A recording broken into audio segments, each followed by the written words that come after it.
Messieurs, dames, je reviens vers vous avec cette nouvelle vidéo. Je vous prie sincèrement de m'excuser pour mon silence.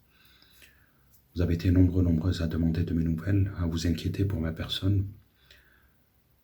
Sachez bien sûr que ce n'était pas volontaire de ma part, que j'ai dû bien sûr prendre du recul concernant toute cette situation et qu'entre-temps, bien sûr, j'ai dû continuer à encaisser de nouvelles tentatives d'intimidation, de nouvelles exactions qui ne m'ont pas permis bien sûr de vous revenir, comme je le disais bien sûr dans les précédentes vidéos, afin de mettre en lumière, continuer de mettre en lumière ces agissements, cet harcèlement moral policier. Pardonnez-moi, pardonnez-moi, parce qu'entre-temps, il m'est arrivé certaines choses dont je veux vous parler aujourd'hui. Et en même temps, il fallait que je me recentre sur ma personne, que je puisse bien sûr reprendre le dessus sur la situation, que je puisse continuer à me focaliser sur eux pour pouvoir me battre et continuer d'amasser de nouveaux éléments. Pardonnez-moi en tout cas, ce silence, qui n'était pas volontaire de ma part. Dans les dernières vidéos que j'avais postées en 2025, je vous disais que ça allait mieux. J'ai réussi à reprendre le dessus. Je vais beaucoup mieux, malgré que je continue de subir ces méfaits, cet harcèlement moral, policier, ces tentatives d'intimidation, par le biais bien sûr de ces corrupteurs, de ce groupuscule d'individus, de ces fonctionnaires corrompus, de la police judiciaire et du service du renseignement de Perpignan, mais que je continue bien sûr à y faire face. Je continue à me battre, je continue d'amasser des éléments de manière plus sereine, mais aujourd'hui, bien sûr, avec le recul et le temps, j'ai fait de ce combat une priorité. Une priorité afin de dénoncer ces agissements, de dénoncer cette corruption, de dénoncer bien sûr cette mascarade, de dénoncer ces fonctionnaires corrompus, car grâce à des fonctionnaires intègres, je commence petit à petit à retracer tous les individus concernés par cette situation d'harcèlement qu'ils me font endurer, que ce soit les noms, les prénoms, les dates de naissance, leurs fonctions, etc. Grâce à des fonctionnaires intègres, j'ai réussi à notifier tout cela, ce qui prouve aujourd'hui que toutes ces personnes que je vous ai montrées jusqu'aujourd'hui, pour la plupart d'entre elles, sont des fonctionnaires, actifs ou à la retraite. Mine de rien, en subissant ces méfaits, donc cet harcèlement moral, j'ai fait également le travail qu'aurait dû faire le procureur de la République, M. Jean-David Cavaillé. Le travail d'investigation. J'ai, par mes propres moyens bien sûr, et par tout cet entourage, toutes ces personnes qui n'acceptent pas de voir cette injustice, m'aident à faire face, m'aident à comprendre ces corrupteurs, m'aident à savoir qui ils sont, de quelle manière ils agissent, quel canal, quel réseau ils utilisent. Grâce à eux, j'ai pu y voir beaucoup plus clair. Je continue bien sûr à me battre contre ce fléau. Je continue à y faire face, dignement. Mais aujourd'hui, messieurs, dames, et c'est ce qui m'a valu mon silence, ces corrupteurs, donc ces fonctionnaires corrompus de la police judiciaire et du service du renseignement, s'en prennent à ma famille, s'en prennent à mon entourage proche. Et ce, bien sûr, pour tenter de m'intimider, pour me faire cesser cette prise de parole, ce travail que je vous fournis et qui me permet aujourd'hui de mettre en lumière, bien sûr, ces graves dysfonctionnements policiers. Ils s'en prennent à mon entourage. N'hésite pas, comme dernièrement, à s'en prendre même à ma compagne, par le biais de leur informateur. Je vais rentrer bien sûr plus en détail sur cela, mais je vais revenir sur un détail qui est très important. Avant de rentrer dans ce que l'on m'a fait subir, je vais vous parler de l'honorable préfet, M. Thierry Bonnier, que je devais rencontrer et qui malheureusement lui-même a dû partir, muté, contre sa volonté bien sûr, de Perpignan. Lui qui avait été bienfaisant à notre égard, qu'on avait rencontré, et avec qui nous avions fait un tour dans notre quartier afin de lui montrer les difficultés sociales que subissent les habitants. Lui qui nous avait tendu l'oreille, et de manière courtoise, aimable, chaleureuse, avait pris le soin d'écouter toute notre détresse concernant la situation précaire que connaît notre quartier Saint-Jacques à Perpignan. D'ailleurs, je voudrais le remercier infiniment, car aujourd'hui, avec le recul, j'ai compris que c'était un homme intègre. C'était quelqu'un de juste, de bon et de juste. Malgré lui, il a été muté. Souvenez-vous, messieurs, dames, lorsque je vous ai posté les vidéos et que je vous parlais, bien sûr, de la rencontre avec le préfet, tout l'échange qu'on avait pu avoir avec lui, avec sa personne. À la fin, bien sûr, de cet entretien, je lui avais parlé également de ma situation personnelle. Intrigué, touché par ma situation, il m'invitait, il me conviait à prendre rendez-vous auprès de son directeur de cabinet, M. Sébastien Morel, que vous retrouverez bien sûr dans un cliché photo que j'ai publié sur ma page Facebook. Vous nous verrez tous les quatre, donc moi, mon ami, le préfet M. Thierry Bonnier et le directeur de cabinet M. Sébastien Morel. Lui qui m'avait donné son numéro de téléphone personnel, le préfet qui me demandait bien sûr de prendre rendez-vous avec sa personne. À plusieurs reprises, messieurs, dames, j'ai essayé de contacter M. Sébastien Morel, directeur de cabinet du préfet, à ce moment-là. J'avais demandé bien sûr un rendez-vous. Nous avions prévu de le rencontrer à la rentrée en septembre, concernant bien sûr le quartier, pour faire une réunion publique afin de discuter, afin de travailler ensemble et pour continuer à avancer dans tous les gros chantiers que rencontre notre quartier. Que ce soit dans la réhabilitation, dans notre quartier, mais également dans les demandes, les attentes. On devait le rencontrer en septembre pour cela, pour faire une réunion publique. Malheureusement, j'ai à maintes et maintes reprises, bien sûr, car avant d'arriver à septembre 2025, pour nous rencontrer tous ensemble, il me demandait de prendre rendez-vous auprès de sa personne pour me rencontrer moi, concernant ma situation. Lui étant la plus haute autorité policière du département, n'avait pas accepté que de me laisser dans cette situation. Vous voulez en savoir davantage. Vous voulez découvrir, connaître ma situation, bien sûr, plus en détail, et voir un petit peu toutes les démarches, tout ce que j'avais pu produire. À plusieurs reprises, messieurs, dames, j'avais tenté de prendre rendez-vous avec Sébastien Morel, directeur de cabinet. Silence, radio de sa part.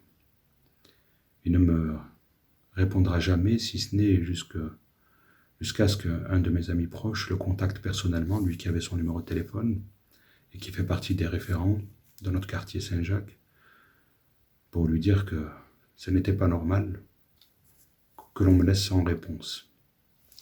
À partir de là, il me répondra, il me dira que ce n'est pas lui qui s'en occupe et qu'il a transmis cela à la secrétaire. Depuis ce jour, je n'ai plus eu de nouvelles. J'ai compris à travers ce geste, messieurs, dames, que finalement, que tout simplement, il ne voulait pas que j'accède à la rencontre avec l'honorable préfet M. Thierry Bonnier. Je compris tout simplement qu'à travers son comportement, à travers son silence, il ne voulait pas que j'obtienne un rendez-vous. Tous ces échanges, je les ai par SMS, messieurs, dames, au sein même de mon téléphone, ce qui pourra attester et prouver mes dires, sans aucun souci. Je l'avais relancé à plusieurs reprises et il ne m'avait jamais recontacté. Subitement, alors que j'étais en déplacement, messieurs, dames, en août 2025, j'apprenais qu'il était muté. Et exactement le 25 août 2025, alors qu'il était là depuis presque 2 ans, il était précipitamment muté. Bien sûr, ce n'était pas sa volonté propre, mais il avait été muté. Grâce, messieurs, dames, à des francs-maçons intègres, que je remercie infiniment pour l'aide précieuse dont ils m'ont fait part, dépendant de la Grande Loge de France, ils m'ont permis d'y voir plus clair, de comprendre mieux les raisons pour lesquelles ces corrupteurs, comme je pouvais dire dans une vidéo précédente, pouvaient se rendre service mutuellement, pouvaient agir, bien sûr, les uns envers les autres et pour les autres, afin de s'aider, de s'épauler. Il m'avait permis, ces francs-maçons, d'y voir plus clair. Lorsque je cherchais dans une de mes vidéos à savoir sur quel canal ils étaient connectés, donc ces corrupteurs, de quelle manière ils pouvaient s'entraider, de quelle manière ils pouvaient venir en aide les uns envers les autres, je cherchais à savoir sur quel canal ils étaient. Ces francs-maçons qui avaient vu cette vidéo, par le biais d'intermédiaires bien sûr, avaient pris contact avec ma personne et m'avaient expliqué que grâce à la loge maçonnique, en particulier ici, celle de la Grande Loge de France, ces corrupteurs qui s'acharnent contre moi avaient pu demander de l'aide. Ce que je disais déjà dans une précédente vidéo, lorsque je disais que dans cette situation, ils pouvaient demander de l'aide à leurs aïeux, afin de couvrir leurs méfaits. Grâce à eux, j'ai pu comprendre qu'en fait, à chaque fois que j'essaye de demander de l'aide à quelqu'un, à chaque fois que j'essaye d'atteindre la justice, toujours je me retrouve confronté à de la corruption. Le commandant corrompu, M. Roger Masse, qui lui-même m'avait harcelé auparavant, avait commis un grave dysfonctionnement judiciaire pour m'empêcher que d'accéder à la justice, en créant des faux en écriture, en usurpant l'identité de son confrère, en n'enregistrant pas ma plainte et en traitant pas celle-ci. Ensuite, le procureur de la République, M. Jean-David Cavaillé, pareillement.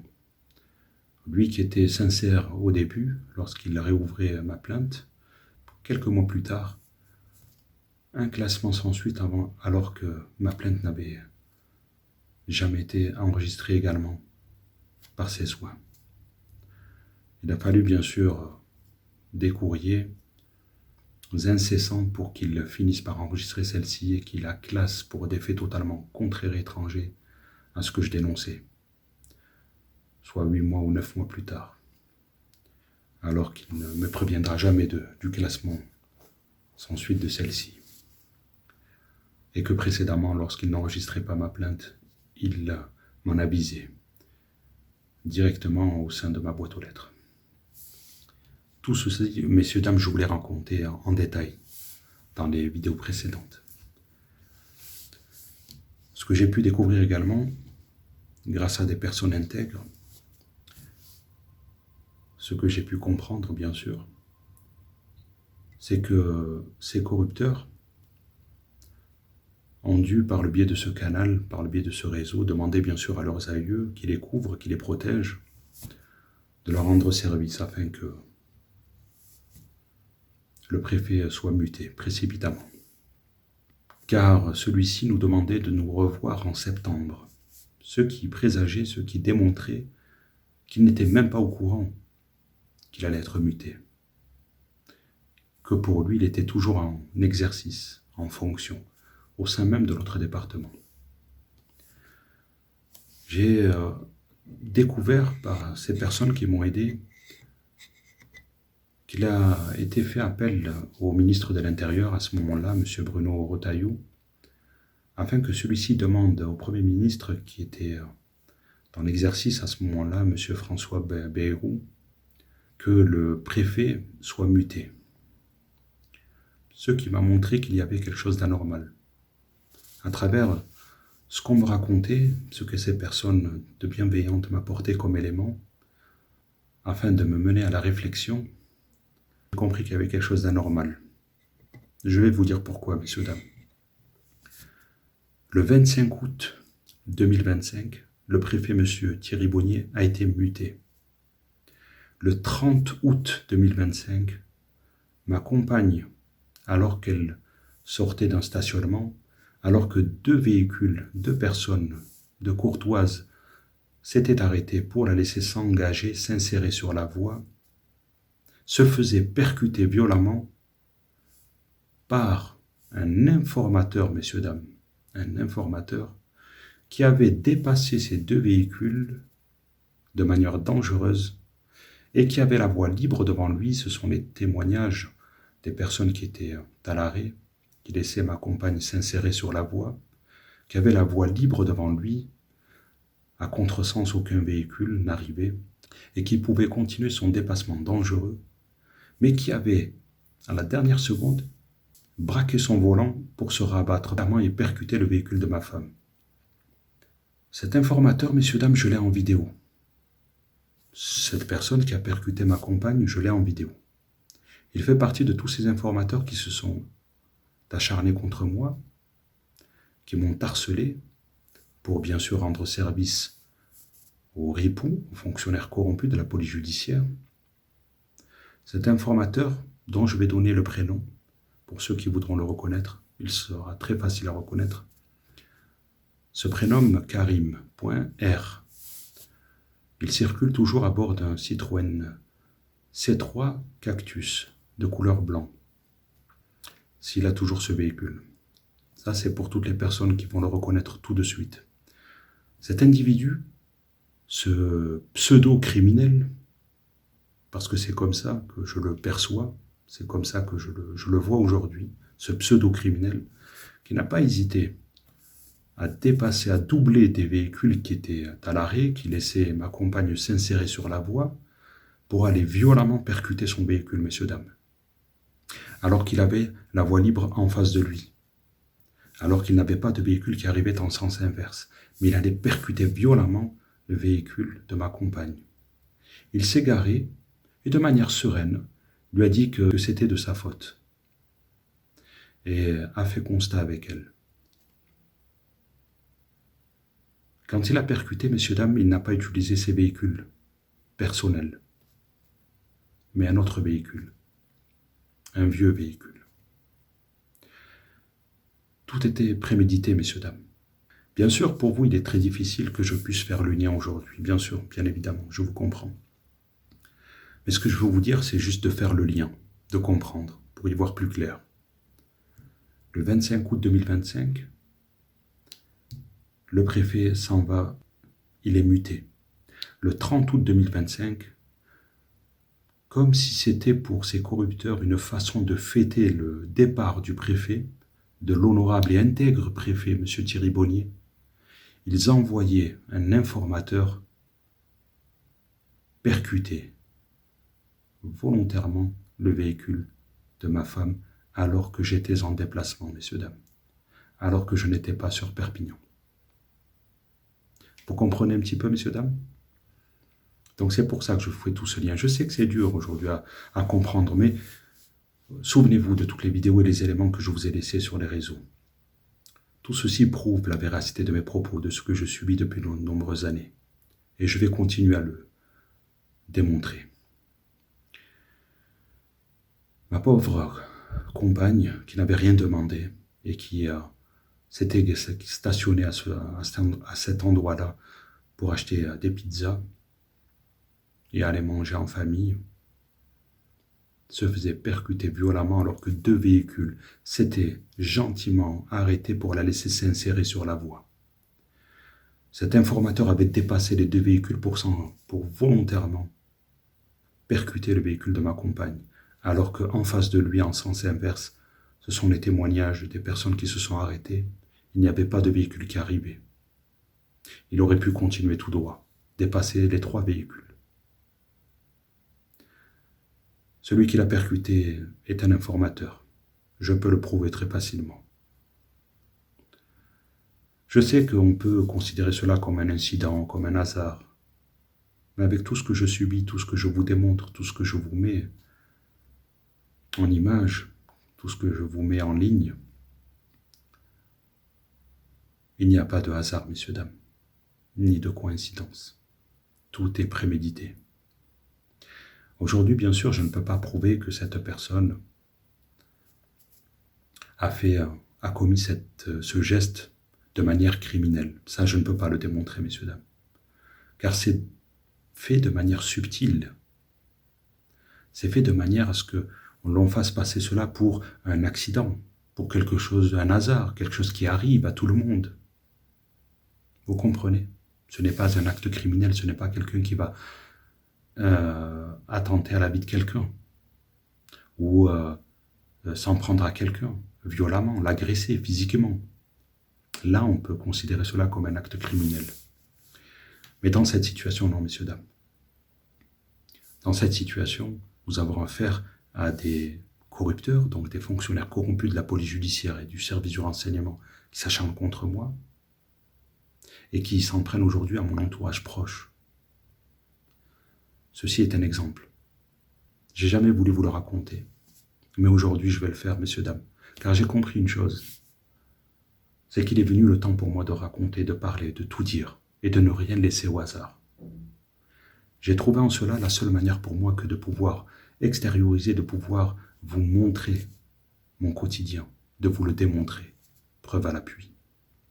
Je n'ai trouvé que cela, je n'ai pas trouvé la justice à mes côtés, ni la police à mes côtés pour m'aider. Car malheureusement, règne ici à Perpignan la loi du silence, l'omerta. C'est ce que m'ont fait comprendre ces francs-maçons de la Grande Loge de France, que je remercie infiniment pour le soutien précieux et l'aide précieuse dont ils m'ont fait part afin que j'y voie plus clair, et qui m'ont dit qu'ils prennent de gros risques en me racontant tout cela, en m'aidant. C'est pour cela que j'ai tout de suite pris l'initiative que de les protéger en restant à l'écart, en restant loin de leur personne, et de ne jamais risquer que de les rencontrer physiquement. C'est le cas pour beaucoup de personnes qui m'aident aujourd'hui. Une personne rentrera par effraction dans la maison mitoyenne à celle de mes parents. Il forcera la porte, rentrera à l'intérieur, montera sur le toit, prendra tout ce qu'il trouve sur son chemin, des matelas, des choses en plastique, de tout ce qu'il pourra trouver au sein même de cette maison abandonnée, montera sur le toit, déposera tout cela sur le toit de la maison de mes parents. C'est très très grave ce que je vous raconte, messieurs, dames.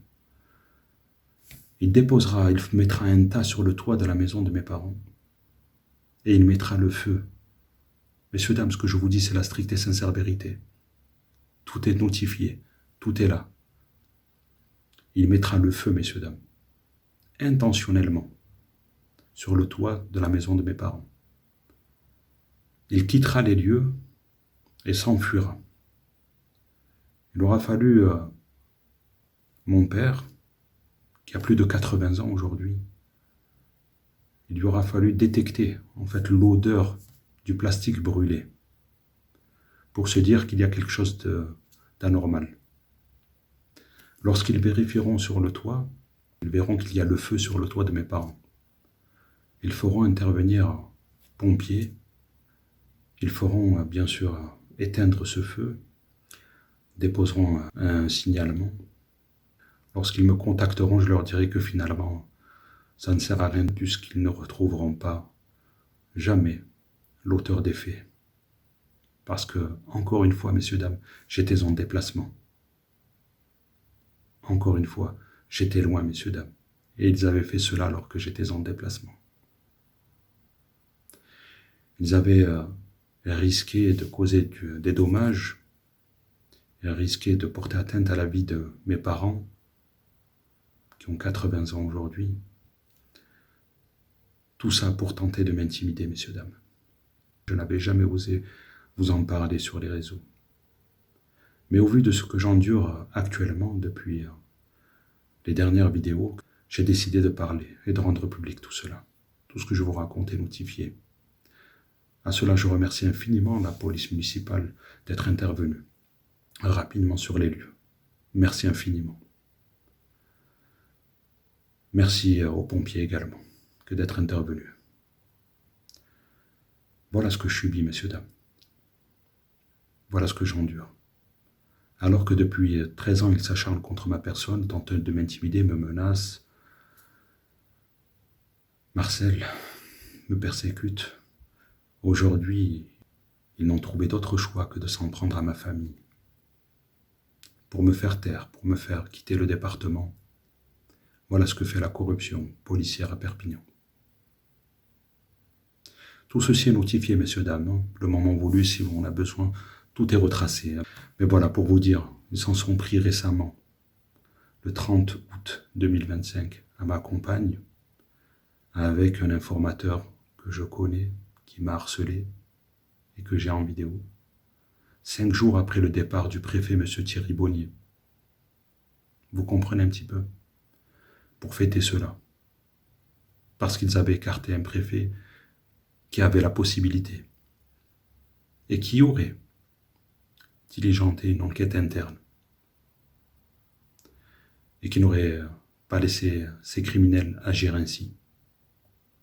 Ils l'ont fait partir, messieurs, dames. Ils l'ont fait partir. Auparavant, ça c'est parce que j'avais posté mes premières vidéos à l'époque, ils s'en sont pris à ma famille, à mes parents. Vous comprenez un petit peu ce que j'endure. Et dernièrement, début novembre 2025, messieurs, dames, ils s'en sont pris à mon frère. Alors qu'il s'était absenté de son logement depuis un certain temps et qu'il assistait mes parents, qu'il vivait avec mes parents pour subvenir à leurs besoins. Il était contacté par son voisin qui subitement lui disait « Il y a de l'eau qui coule de ton appartement ».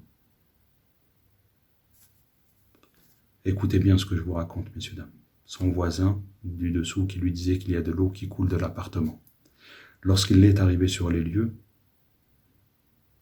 il a trouvé une effraction au sein même de son appartement, tout le mobilier volé, et ce qu'on a laissé juste à côté de son canapé, c'est une trousse contenant des armes de poing rouillées, avec de vraies balles, messieurs, dames.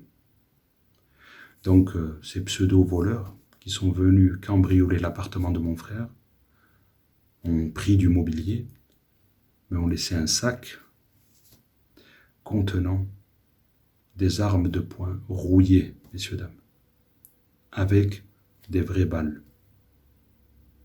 Encore une fois, messieurs, dames, à travers ce geste, ce qu'ils tentent de faire là, c'est de m'intimider, messieurs, dames, en s'en prenant directement à ma famille. Heureusement qu'un ami, qui est médiateur au sein de Perpignan, a été dépêché sur les lieux et a contacté aussitôt la police municipale. La police municipale a intervenu très rapidement, a fait constatation de la situation. La police municipale a demandé, bien sûr, au médiateur, à mon ami, de contacter directement la police nationale pour venir, bien sûr, faire un relevé d'empreintes, pour ouvrir une enquête. Une patrouille de la police nationale, lorsqu'elle est arrivée, un de ses occupants, sûrement un officier, un fonctionnaire en tout cas, de police nationale, est arrivé et n'a pas compris ce que faisait la police municipale sur les lieux. Et ce fonctionnaire de police était mécontent de les trouver sur les lieux avant lui. À partir de là, ils sont entrés dans l'appartement, ont regardé ce sac, contenant bien sûr ces armes de poing rouillées et ces vraies balles qui accompagnaient ces armes-là. Il a pris le sac et est parti en ricanant, en disant « Oui, mais c'est rien, ça, c'est rien ». J'aimerais dire à ce fonctionnaire de police, si un jour il voit cette vidéo, que non, monsieur le fonctionnaire, parce que je ne sais pas si vous êtes un officier ou pas, qui avait intervenu sur les lieux. Non, monsieur, ça n'est pas rien. C'est très très grave. Et votre devoir est d'enquêter, d'investiguer.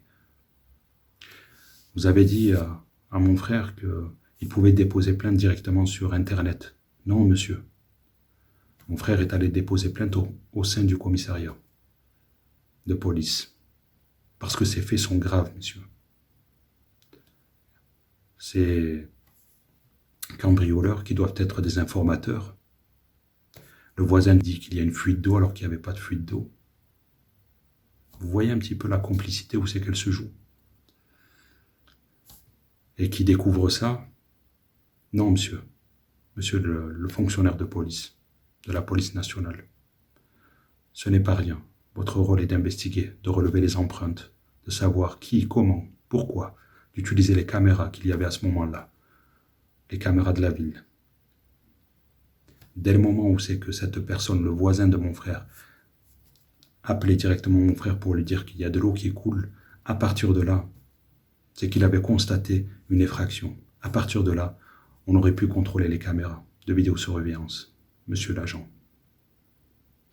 On ne dit pas ce n'est rien et on part en ricanant comme si de rien n'était et on emporte avec soi le sac.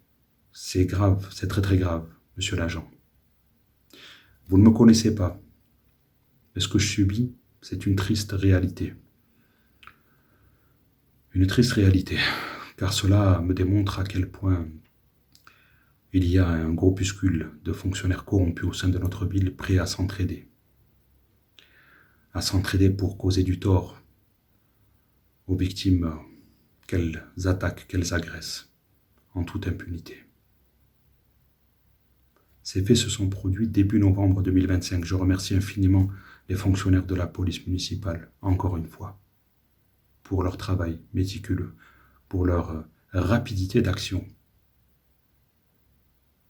Vous avez été là en quelques minutes. Je vous remercie infiniment, messieurs. Vous honorez nos institutions. Vous honorez notre municipalité. Merci infiniment, messieurs. Parce que si vous n'auriez pas intervenu avant, je ne sais pas ce qui se serait passé après. On tente par tous les moyens de m'intimider, messieurs, dames. C'est pour cela que je ne suis pas revenu avant vous faire des vidéos. On tente par tous les moyens de me faire fuir, de me faire taire. On s'en prend à ma famille, à mon entourage proche. On vandalise mes véhicules. Je relève à chaque fois du mieux que je peux tous les éléments, tous les faits, tout ce que je peux subir, afin, le moment voulu, de vous faire un bon montage vidéo, afin de vous démontrer ce dont ils sont capables, pour que vous puissiez savoir ce qu'il se passe au sein de notre ville. Ils ont demandé la mutation urgente du procureur de la République, M. Jean-David Cavaillé. Ils ont fait partir précipitamment contre sa volonté le préfet M. Thierry Bonnier, le 25 août 2025. Le 30 août 2025, ils s'en prenaient dans ma compagne par le biais de leur informateur. Début novembre 2025, ils s'en prenaient directement à mon frère. J'ai mal pour nos institutions, et je ne baisserai pas les bras. Je continuerai d'honorer toutes ces personnes qui me soutiennent, qui m'aident, parce que je sais que c'est ce à quoi vous aspirez également. Je sais que ce que vous voulez, c'est rétablir l'intégrité de nos institutions. Je continuerai à vous faire honneur. Je m'adresse aux francs-maçons intègres qui m'ont aidé, aux fonctionnaires de police intègres qui font leur travail, avec intégrité et impartialité, qui ont pour seul et unique but le sens du devoir. Merci à vous, messieurs, dames. Mon frère a déposé plainte auprès du commissariat central, directement. Grâce à Dieu, il est tombé sur un officier de police judiciaire qui lui a dit que, en effet, au vu de la gravité des faits, vous avez bien fait que de venir ici sur place pour déposer plainte. J'aimerais le remercier, même si je sais que cette plainte n'aboutira pas, que celle-ci sera classée. Merci infiniment, car aujourd'hui on me prouve qu'il y a encore des fonctionnaires intègres au sein de notre ville.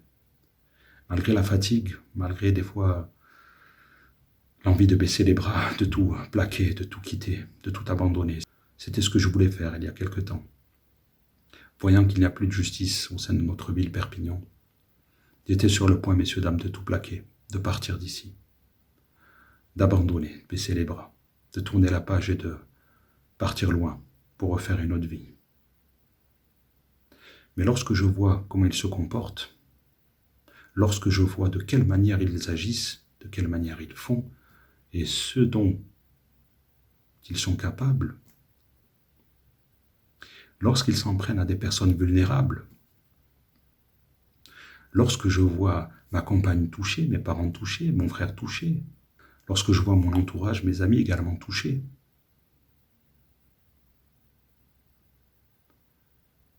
je ne peux pas rester insensible à cela. Je ne peux pas baisser les bras. Lorsque je vois ce niveau de bassesse, lorsque je vois ces comportements minables, je me dis en fait finalement c'est ce que vous valez, messieurs, les corrupteurs.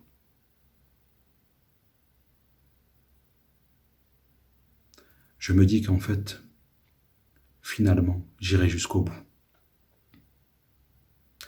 Après avoir voulu baisser les bras, tout plaquer, partir d'ici, je me dis que non, je n'ai pas le droit. On va aller jusqu'au bout, messieurs, dames. On va aller jusqu'au bout.